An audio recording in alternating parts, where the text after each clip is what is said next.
السلام عليكم ورحمة الله تعالى وبركاته. مرحبا بكم معي إخواني أخواتي في فيديو جديد. مرحبا بكم معي في مطبخ حسناء القوطة. اليوم غنشارك معكم بليغات اللي هما من المعسلات اللي كنوجدوهم في رمضان، ساهلين كيتوجدوا دغيا والمقادير بساط، وحتى بالنسبة للخدمة ديالهم ما كتاخدش وقت كتير.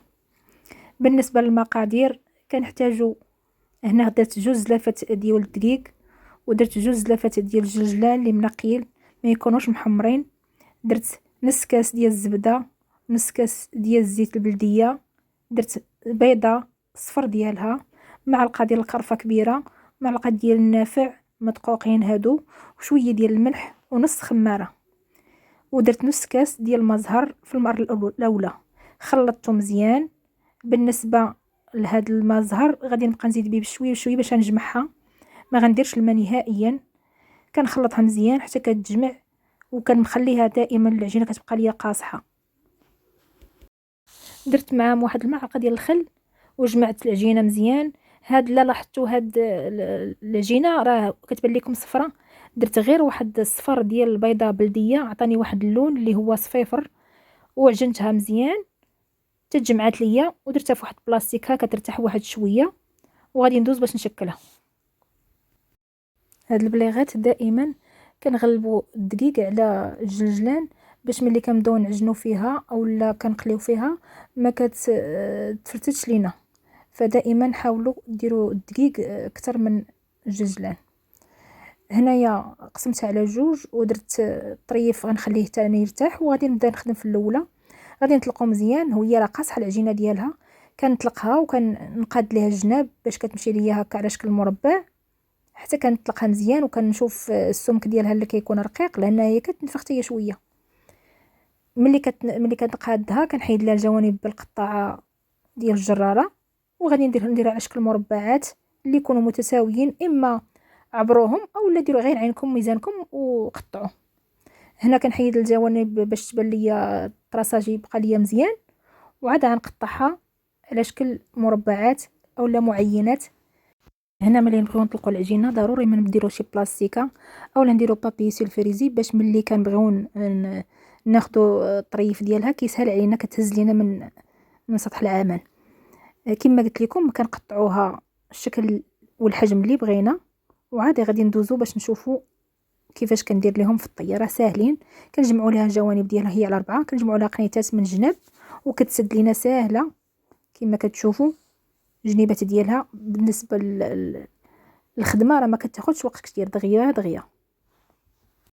الطريقه راه سهله، غير كنضغطوا عليهم بيدينا وكيلصقوا كما كتلاحظوا، راه ماشي صعيبه.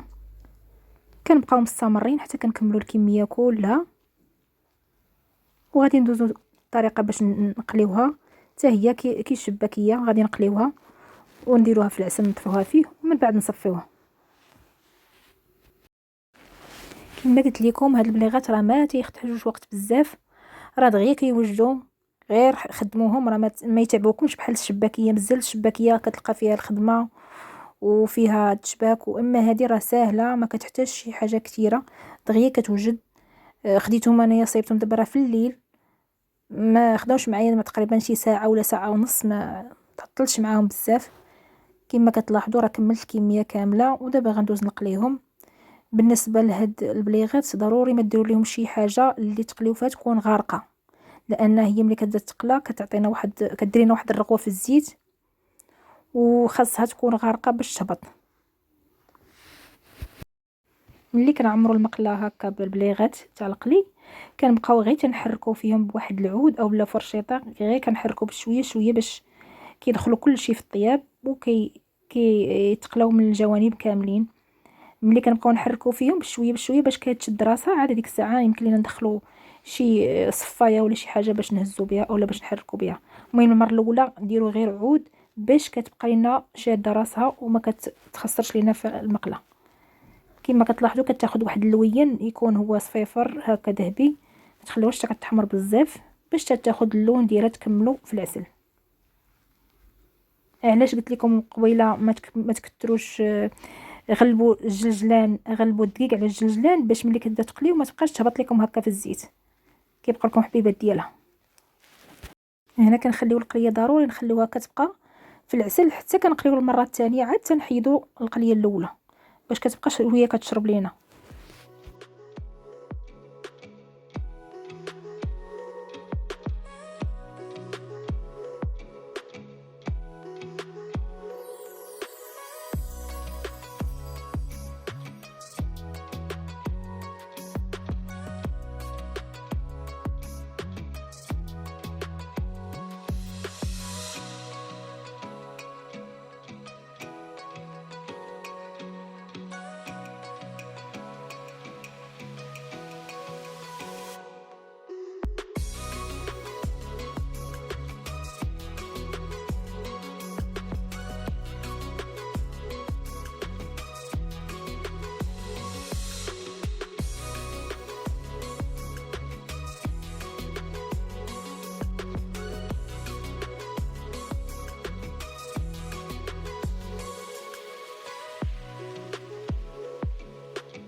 هاد البليغات كيجيو رائعين بمذاق الجلجلان، كنزينو بهم مائدة رمضان، كنقدمو بالصحة والراحة.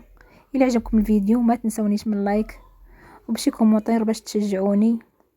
بالصحة والراحة، والى فيديو قادم ان شاء الله.